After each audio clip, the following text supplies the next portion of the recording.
Amén. Bueno, pues Dios les bendiga. Empezamos un curso nuevo.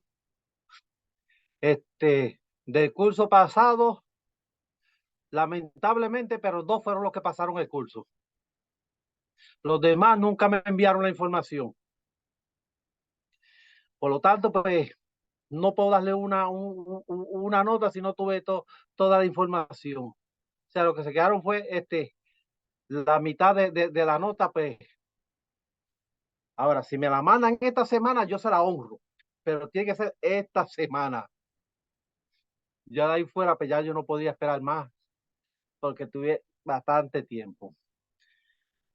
Pero realmente, como dije, pues dos personas, la hermana Elizabeth y Daniel, fueron los únicos dos que me mandaron toda la información completa. Este semestre que comenzamos, vamos a estudiar el Pentateuco. No sé si pueden ver el libro en la pantalla. Este es el libro que vamos a estar utilizando, el Pentateuco de Pablo Hoff. Este libro, pues se los recomiendo que lo compren. En Amazon vale unos 10 o 11 dólares. ¿Por qué les recomiendo que lo compren? Porque es que vamos a estar utilizando de texto y en este curso yo no voy a dar repaso para los exámenes. Los repasos están en el libro. O sea, cada ciertos capítulos van a haber un cuestionario, unas preguntas. Esas preguntas ustedes le van a contestar y ese va a ser el repaso para el examen. O sea, ¿qué quiere decir? Que si no contestan este cuestionario, pues lamentablemente para el día del examen van a estar perdidos porque son las preguntas que yo voy a utilizar. No quiere decir que se las voy a dar como están escritas en el libro, pero son las preguntas que yo voy a utilizar. Y como ustedes saben, a mí no me gusta complicarle la vida a nadie. Yo trato de hacer el examen lo más simple posible, siempre recordando pues, que en las preguntas, pues yo siempre tiro uno para cogerlo. ¿Por qué? Porque a ver si verdaderamente se prepararon o a ver si lo sacan perfecto. Ya ustedes me conocen, ya saben más o menos cuáles son las formas de mis exámenes. Posiblemente tenemos unos 3, 4 exámenes. Si logramos dar los 4 en el curso, de los 4 yo elimino uno, que sería la nota más bajita, y quedarían 3. Y a base de esos 3, pues entonces doy la nota. Si solo doy 3, pues lamentablemente no podría eliminar ninguno. En este curso yo no voy a dar asignaciones. ¿Por qué yo no voy a dar asignaciones? Porque quedé comprobado que la mayoría no las hace. Entonces, si no las hacen, pues, ¿para qué voy yo a dar asignaciones si no me las van a hacer?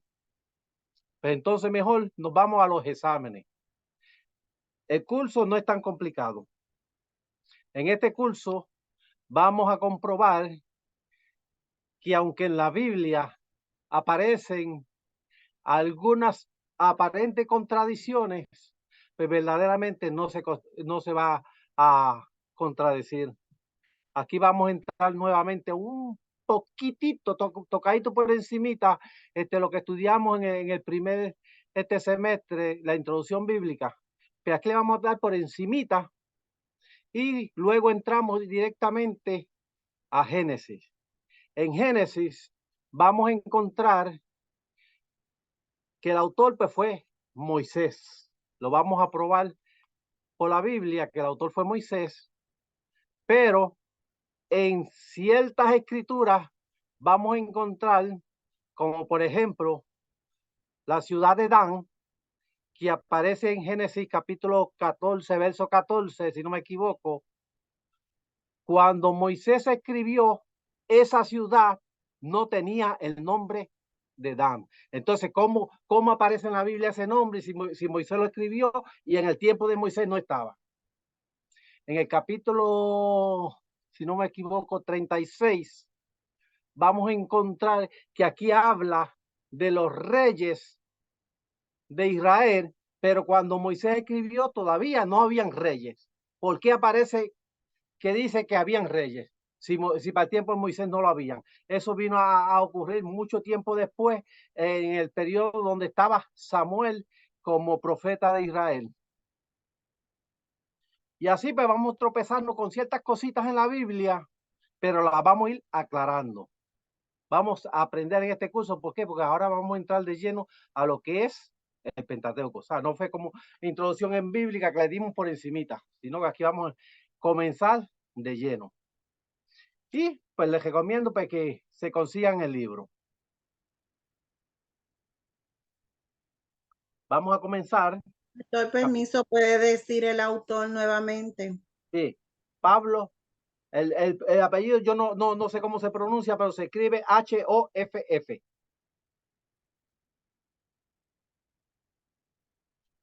Ese que tiene la hermana Elsa. Ah.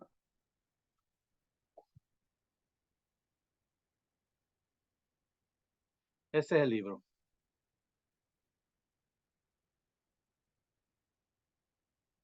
Yo lo ordené, lo que me costaron fueron 10 y pico. Este dice 43.99. ¿Dónde te lo busco? Amazon. Amazon, ya. Claro, no, pero acá me costó a mí 10 algo.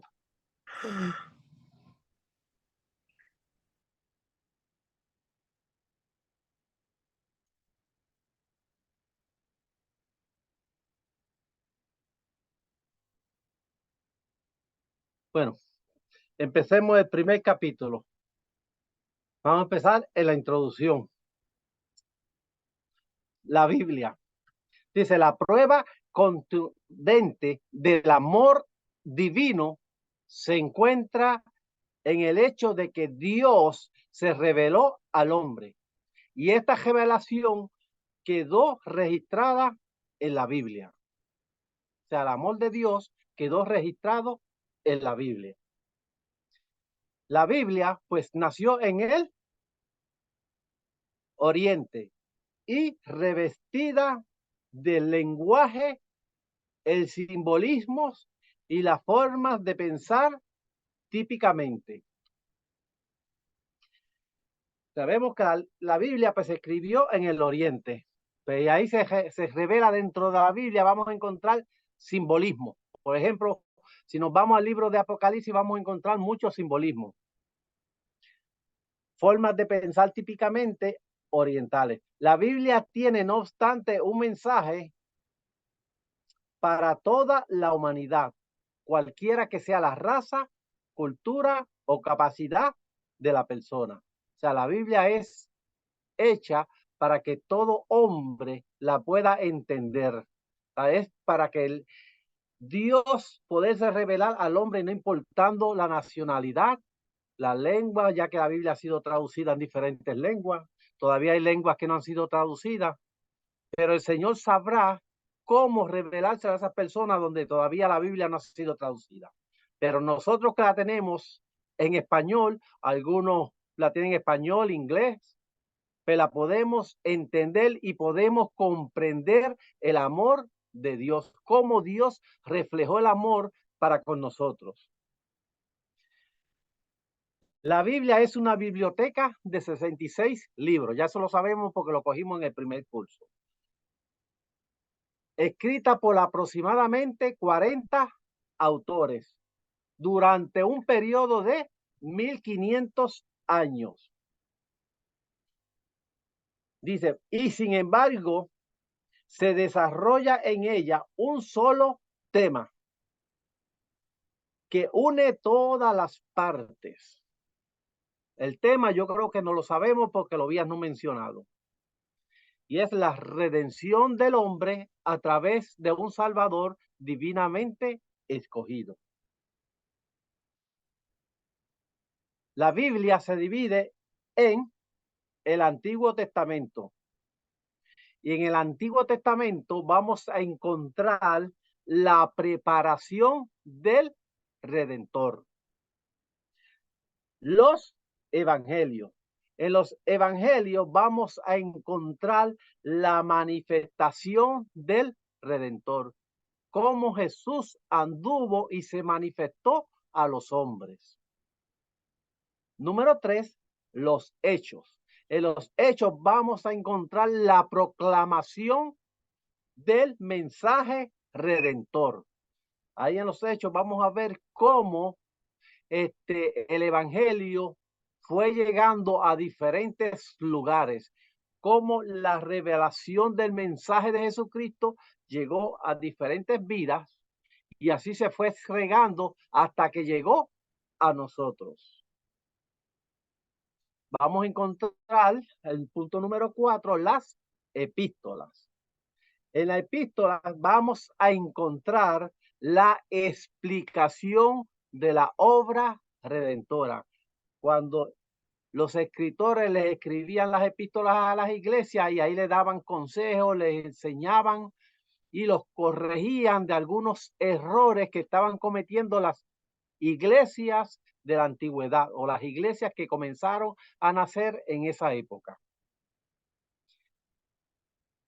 Y por el último, vamos a encontrar el Apocalipsis. Y en el Apocalipsis vamos a encontrar la consumación de la obra del Redentor.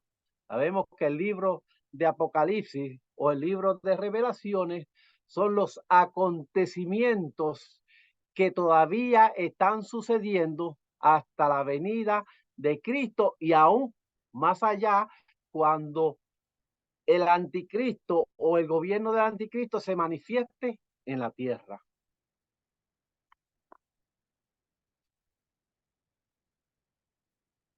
Más de 3/4 partes de la Biblia corresponden al Antiguo Testamento. Pero ya sabemos que más de 3/4 partes es el Antiguo Testamento, con la excepción de los primeros 11 capítulos del Génesis. Y usted me va a decir, pero hermano José, es que los primeros 11 capítulos de Génesis están en el Antiguo Testamento. Pero vamos a comprender ya mismo por qué esos 11 capítulos, aunque están en el Antiguo Testamento, no pertenecen al Antiguo Testamento. Además de esos primeros 11 capítulos del Génesis, está el libro de Job. El libro de Job tampoco pertenece al Antiguo Testamento, aunque esté plasmado en el Antiguo Testamento. Ya mismo vamos a ver por qué. Y ciertas partes de los profetas. Ok. En el Antiguo Testamento se dedica al trato de Dios con el pueblo escogido. O sea, el Antiguo Testamento es el trato de Dios con el pueblo escogido. ¿Y cuándo comienza el trato de Dios con el pueblo escogido?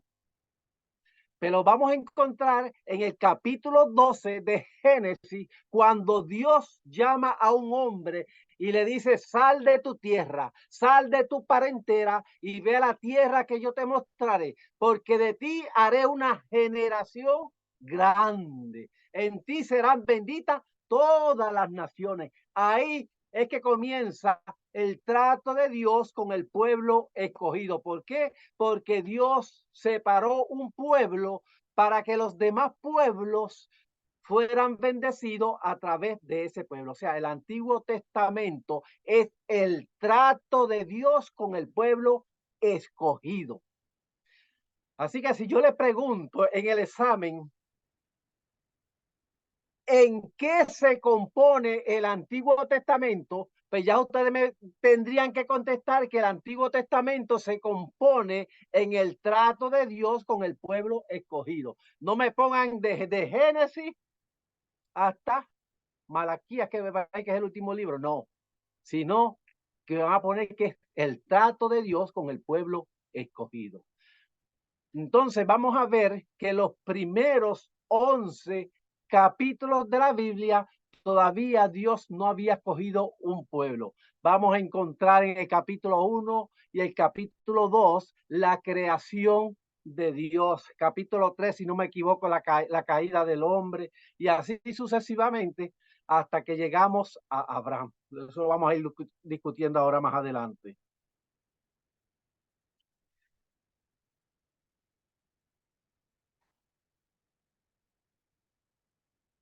Ok. Dios escogió el pueblo con 3 razones. El pueblo escogido de Dios, Dios lo escogió con 3 razones. Número 1, para ser depositario de su palabra. Número 2, para ser testigo del único Dios verdadero a las naciones. Y número 3, para que por medio de él viniera el Redentor. Ahora vamos a ver cómo se divide el Antiguo Testamento. Ahorita dijimos cómo se dividía la Biblia, ahora vamos a ver cómo se divide el Antiguo Testamento. Ok. El Antiguo Testamento se divide primero, Pentateuco o ley. Eso es desde Génesis hasta Deuteronomio, que son 5 libros. Génesis, Éxodo, Levítico, Número y Deuteronomio. Así que apréndanse esos nombres. Génesis, Éxodo, Levítico, Número y Deuteronomio. Facilitos. Son los únicos 5 libros que yo pedí que se aprendan en este curso. Número 2, la historia. La historia la encontramos desde Josué hasta Esther. Se compone de 12 libros. Número 3, la poesía, que es desde Job hasta Cantares. Y la profecía, que es desde Isaías hasta Malaquías, que son 17 libros.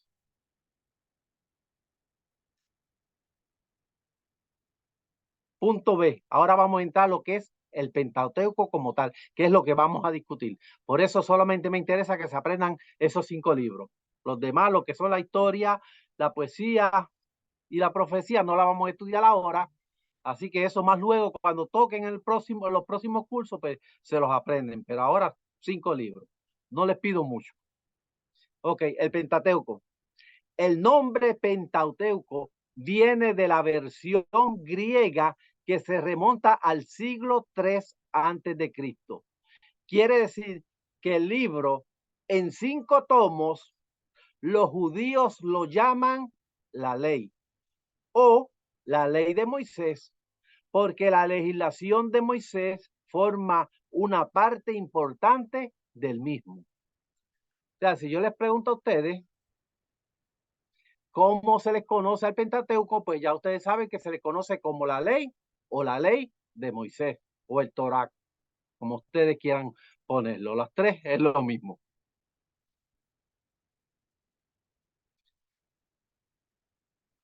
Punto 2. El autor del libro.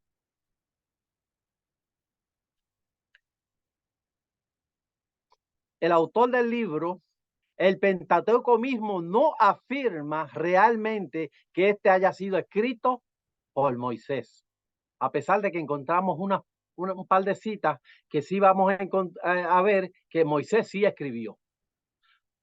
Pero eso no prueba de que lo escribió completo. Pero otros libros del Antiguo Testamento lo citan como la obra de él, o sea, la obra de Moisés. ¿Y cuáles son esos otros libros? Pues los vamos a encontrar en Josué 1, 7 al 8, capítulo 23, versos 6, Primera de Reyes, capítulo 2, verso 3, Segunda de Reyes, capítulo 14, verso 6, Esdras, capítulo 3, verso 2, capítulo 6, verso 18, Nehemías, capítulo 8, verso 1, Daniel, capítulo 9, verso 11 al 13. No lo vamos a discutir, solamente les di la cita porque nos tomaría mucho tiempo estar leyéndolo para confirmarlo. Pero como tienen la cita, pues lo pueden buscar después y colaborarlo. Ciertas partes muy importantes del Pentateuco se asignan a él. O sea, aquí vamos a encontrar ciertas partes. Estas partes, pues sí, las escribió Moisés mismo. Y esta la vamos a encontrar en Éxodo, capítulo 17, verso 14. Ahí mismo Éxodo, capítulo 24, versos 3 al 7. Y Deuteronomio, capítulo 31, versos 24 al 26. Esos tres citas bíblicas, si las leemos, vamos a encontrar que dice que Moisés escribió ciertas partes. Son las únicas que encontramos dentro del Pentateuco donde dice que Moisés escribió. Pero estas tres citas no confirman que en su totalidad el Pentateuco haya sido de Moisés, con excepción de las citas que di de otros libros y otras que aparecen en el Nuevo Testamento.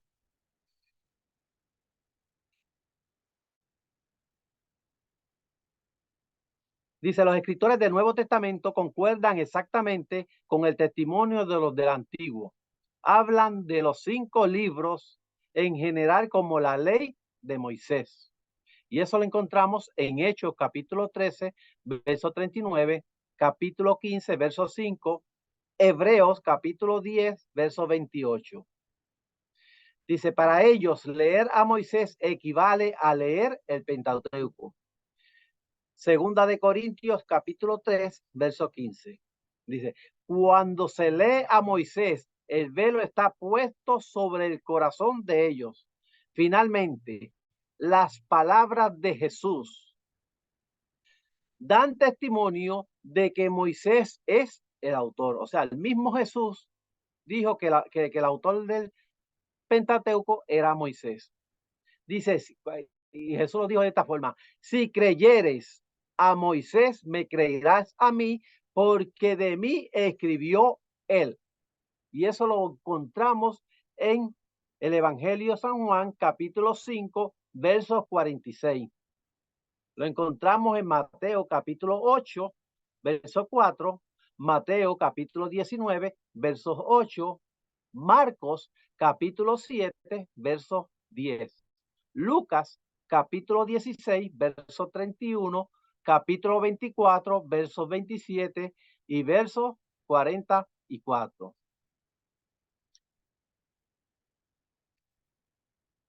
Moisés, más que cualquier otro hombre, tenía la preparación, la experiencia y el genio que lo capacitaba para escribir el Pentateuco, dado que fue criado en el palacio de los faraones. Recibió instrucción en toda la sabiduría de los egipcios y era poderoso en sus palabras y obras. Hechos capítulo 7, verso 22. Era testigo ocular de los acontecimientos del Éxodo. ¿Por qué fue testigo ocular? Porque él era quien estaba dirigiendo ese pueblo cuando salió del exilio en Egipto. Mantenía la más íntima comunión con Dios y recibía revelaciones especiales. Como hebreo, Moisés tenía acceso a las genealogías y tradiciones orales y escritas de su pueblo. Y durante los largos años de la peregrinación de Israel, tuvo el tiempo necesario para meditar y escribir. O sea, sabemos que los hebreos no todo lo escribían, sino que habían cosas que se las pasaban también oralmente de generación a generación. ¿Por qué? Porque fue más luego dado por Dios para que mantuvieran eso así, para que se lo pasaran de generación en generación. Entonces Moisés tenía el acceso para poder llegar a eso que estaba escrito, más esas tradiciones que iban de generación en generación verbalmente.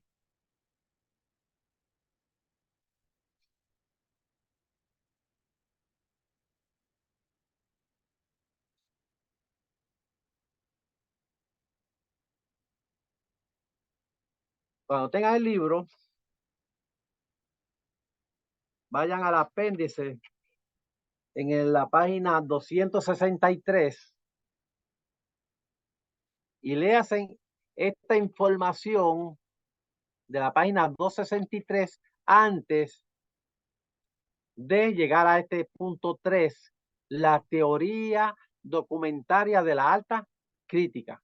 ¿Por qué? Porque cuando vamos acá al apéndice, vamos a saber qué era esa alta crítica. Dice, durante los siglos 18 y 19, en las universidades de Alemania se aplicaron a la Biblia métodos de investigación y análisis que los historiadores habían desarrollado para reconstruir el pasado, tratando de descubrir las fechas de cada libro, su autor, su propósito y las características del estilo y el lenguaje. Y se preguntaron cuáles son las fuentes originales de los documentos bíblicos. Se preguntaron si son dignas de confianza, cuál es el movimiento, cuál es el significado y el fondo histórico de cada uno de ellos. A este movimiento se les llamó la alta crítica. Da un poquito más de explicación, pero no lo voy a leer. Ahora sí, sabemos que la alta crítica fue un grupo de eruditos alemanes que comenzaron a investigar sobre la Biblia. ¿Cuál fue la conclusión de esa alta crítica? Es lo que vamos a leer ahora. Dice, la historia documentaria de la alta crítica.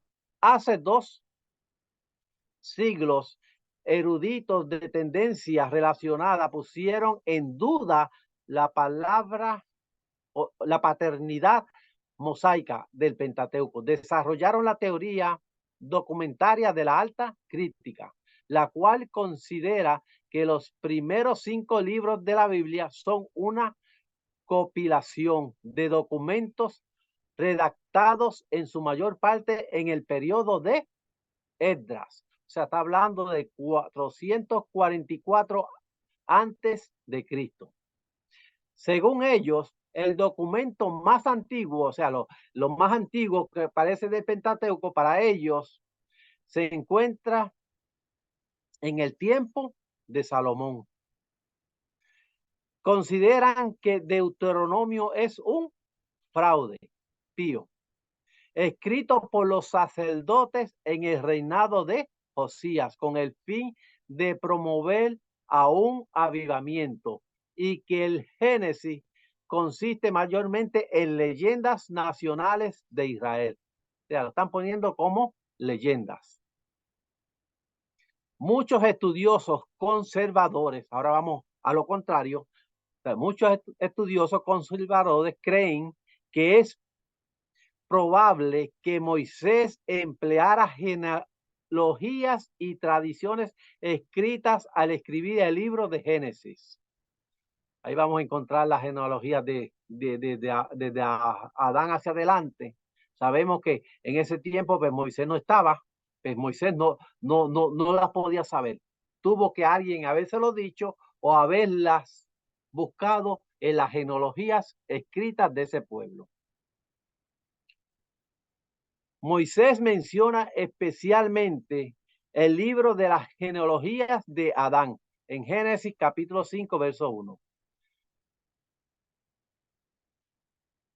Guillermo Roth observa que el tono personal en que encontramos en la oración de Abraham por Sodoma, en el relato del sacrificio a Isaac y en las palabras de José al darse a conocer a sus hermanos es precisamente el que esperaríamos. Si el libro de Moisés hubiera basado en unas notas biográficas anteriores, probablemente tales memorias valiosas fueron transmitidas de una generación a otra desde tiempos muy remotos. No debemos extrañarnos de que Dios tal vez haya guiado a Moisés a incorporar tales documentos en sus escritos. Igualmente serían inspirados y auténticos. O sea, aunque Moisés lo haya copiado de las genealogías ya escritas, eso no quita de que Dios haya inspirado a Moisés a escribir esas genealogías y siguen siendo auténticas.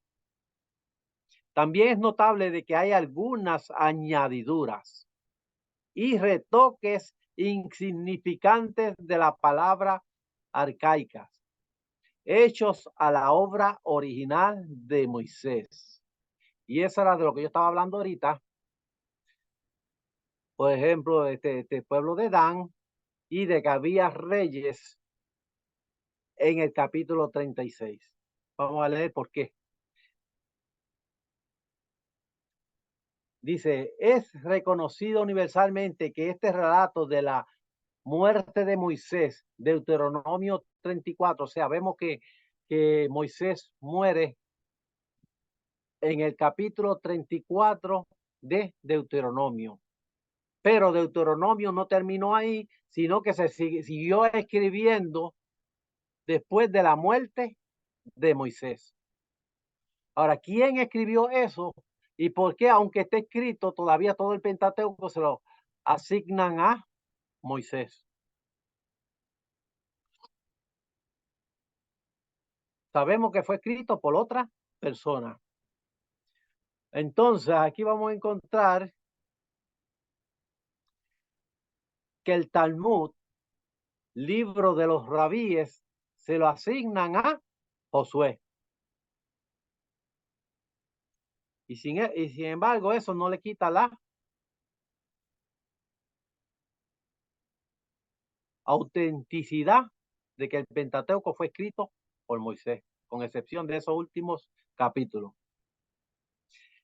Génesis capítulo 36, versos 31, indica que había rey en Israel, algo que no existía en la época de Moisés.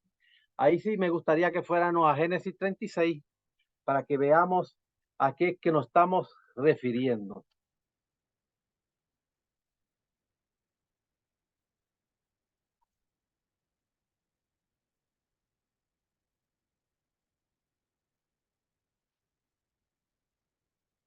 Me gustaría que si es posible, tienen la Biblia, la busquen y lean conmigo. Génesis capítulo 36, verso 31. Lo voy a leer. Y los reyes que reinaron en la tierra de Edom, antes que reinase rey sobre los hijos de Israel, fueron estos. Sabemos que ahí comienza a dar los nombres de los reyes que reinaron en la tierra de Edom antes de que hubiese reyes en Israel.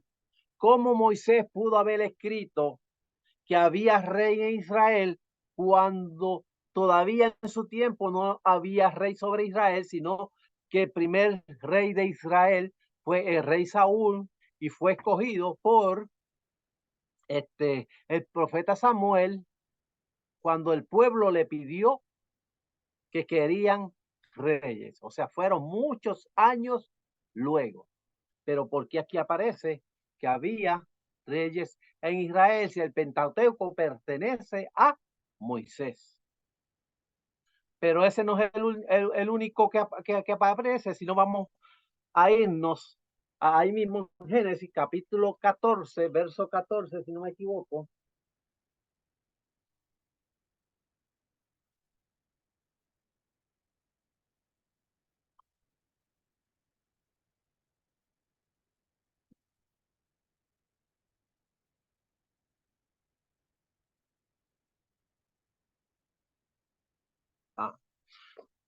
Verso 14 del capítulo 14 dice, oyó Abraham que su pariente estaba prisionero y armó a sus criados, a los nacidos en su casa, 318, y lo siguió hasta Dan. Vemos que Dan, o sea, el nombre Dan a esa ciudad no aparece hasta después de la conquista del pueblo judío. Cuando entra a la tierra prometida y hace la conquista, entonces a la parte de esa arriba le ponen Dan. Antes, para este tiempo, no se conocía como Dan, sino, a ver cómo dice aquí, como Lais. O sea, esta ciudad que está mencionando aquí en el verso 14, Dan, es la ciudad de Lais.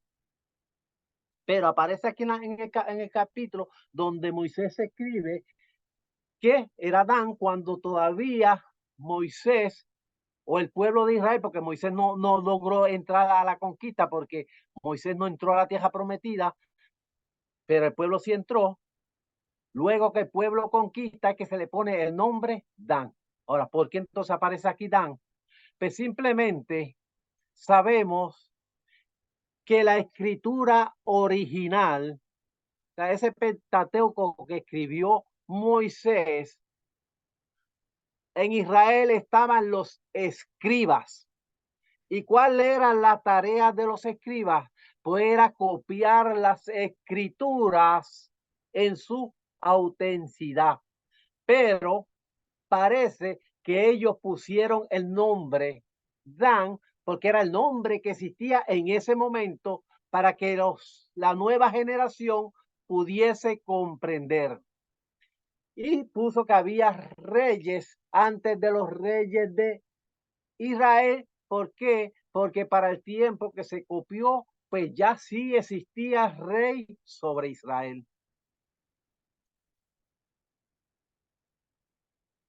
Y se cree que el mismo Samuel también copió estas escrituras y las copió de esta manera.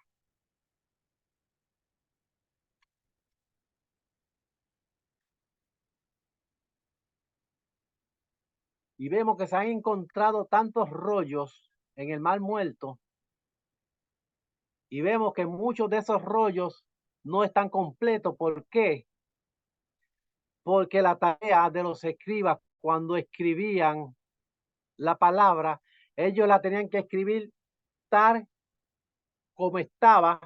Si cometían un error, no lo podían tachar, no podían seguir escribiendo, sino que tenían que comenzar a escribir de nuevo. Y por eso es que aparecieron tantos rollos en el Mar Muerto.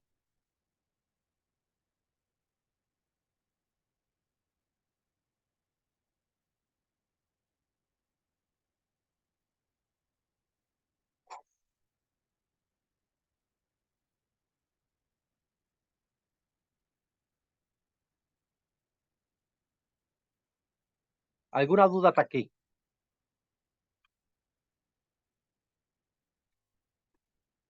Pues si no hay ninguna, quiere decir que estamos entendiendo. Después en el examen no me diga, yo no lo sabía.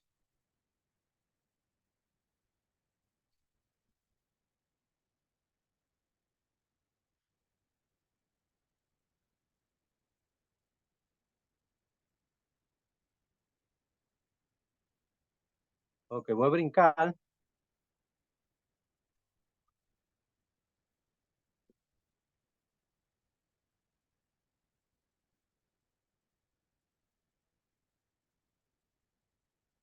Ok, dice, del mismo modo, los conservadores señalan que el Deuteronomio fue escrito en el periodo de Moisés.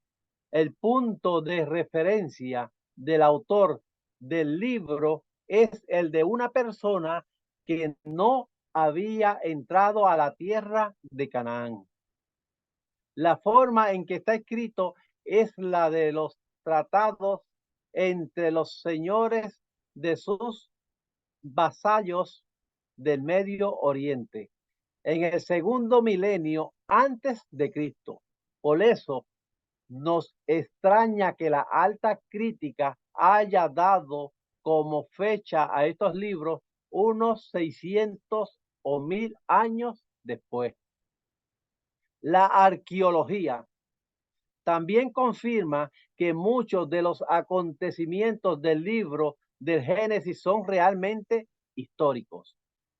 Por ejemplo, los detalles de la forma de Sodoma, descritas en Génesis capítulo 14 concuerdan con asombrosa exactitud con lo que han descubierto los arqueólogos. En esto están incluidos los nombres de los 4 reyes, el movimiento de los pueblos de la ruta que tomaron los invasores, llamado el Camino Real. Después del año 1200 antes de Jesucristo, la condición de la región cambió radicalmente esa ruta de caravanas y no se usó más. El arqueólogo Albrecht declaró que algunos de los detalles del capítulo 14 no remontan a la edad del bronce, o sea, del periodo medio.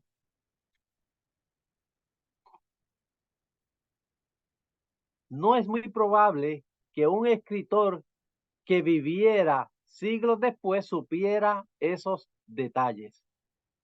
Además, en las ruinas de Mari sobre el río Éufrates y de Nusú sobre un afluente del río Tigris se han encontrado tablas de arcilla de la época de los patriarcas y en ellas se escriben leyes y costumbres, tales como las de que permiten que el hombre sin hijos diera su herencia a un esclavo fiel y una mujer estéril entregara su criada a su marido para dejar descendencia. Génesis capítulo 16, verso 2. Del mismo modo, las tablas contienen nombres equivalentes o semejantes a los de Abraham, Nacor, Benjamín y muchos otros. Así que tales pruebas refutan la teoría de alta crítica. Sabemos que esas pruebas contradicen a la teoría de la alta crítica. O sea, que hay evidencia para demostrar de que el Pentateuco sí fue escrito por Moisés. Lo encontramos en otros libros de la Biblia, lo encontramos por medio de los arqueólogos que han excavado y han encontrado pruebas.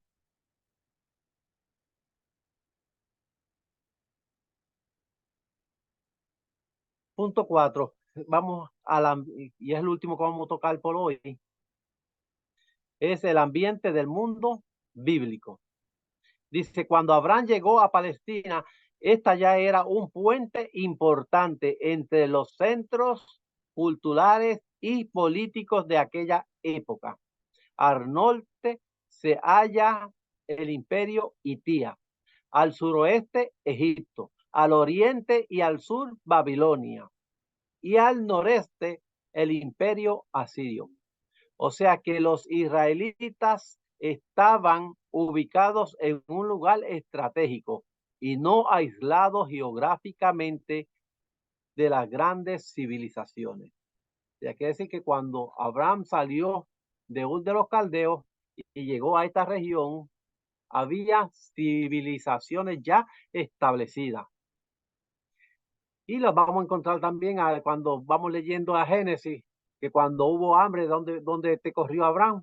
Dice que fue a Egipto. Y allí dijo que su esposa era su hermana y lo echaron de Egipto. Luego vuelve a haber hambre y se va a otra ciudad y engaña al otro rey y le dice que su mujer es su hermana. O sea, engañó a 2 reyes diferentes. Quiere decir que sí había civilizaciones en ese tiempo.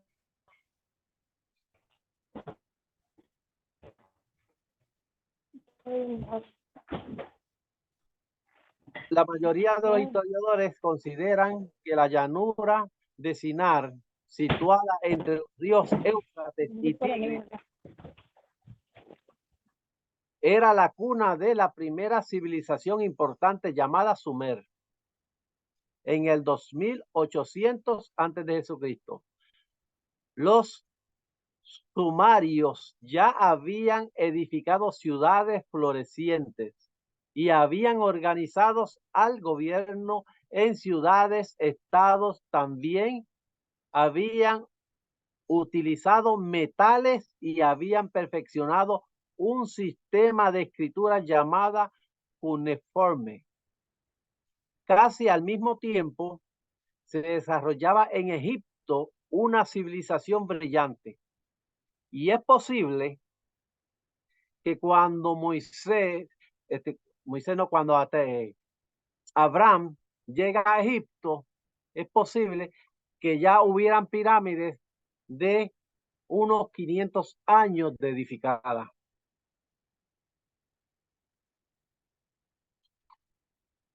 La región donde se desarrolló la primera civilización es llamada, me hubiese gustado que hubiesen escogido geografía bíblica antes de este curso, porque vamos a mencionar un pasaje que se conoce como la media luna fértil, que es donde se desarrolla todo este evento. Yo no voy a profundizar en eso porque no es geografía lo que yo estoy dando.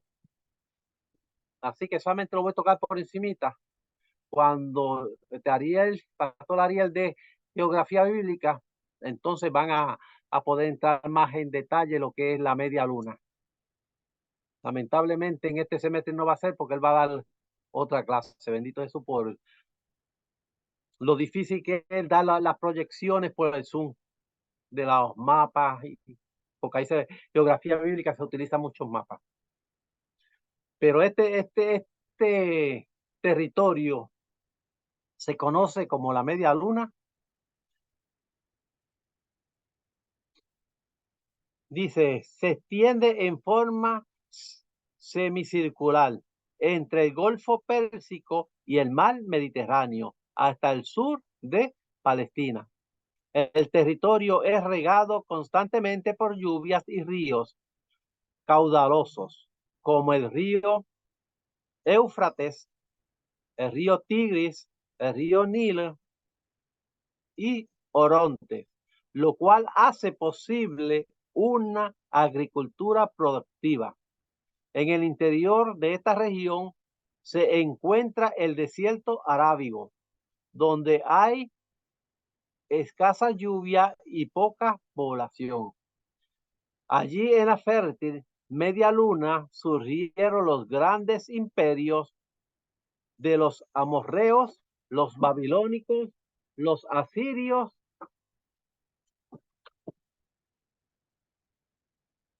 y los persas.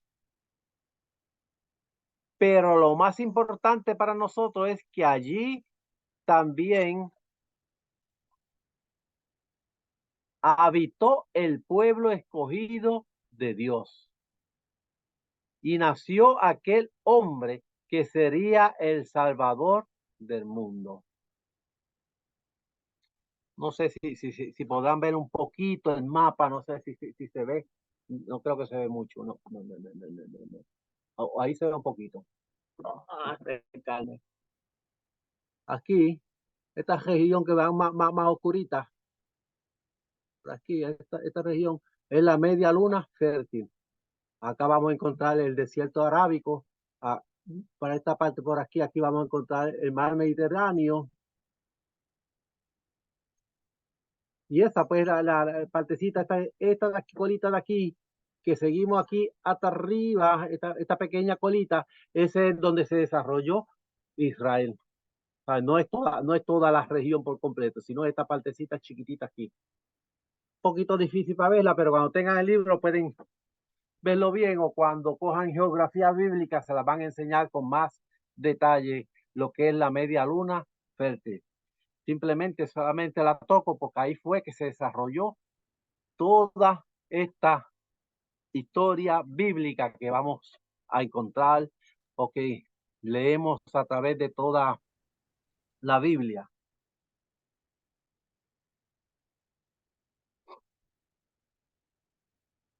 Y este es prácticamente todo lo que yo voy a cubrir en este día de hoy. Ya para el próximo lunes pues vamos a entrar en detalle lo que es el libro de Génesis. Hoy fue así por encimita, pero ya el lunes que viene ya vamos a entrar en Génesis más lleno. Hoy fue más o menos por encimita una explicación de lo que vamos a estar estudiando y cómo vamos a ver puntos que aparentemente nosotros decimos, pero ¿por qué aparecen esos nombres? ¿O por qué está esto aquí si para ese tiempo no existían? Pues simplemente, como les dije, fue que hubieron escribas que escribían las escrituras, las pasaban, pero las tenían que poner con integridad, pero utilizando los nombres que aparecían en el momento cuando ellos escribieron. O sea, lo que fueron cambiando fueron los nombres de los lugares.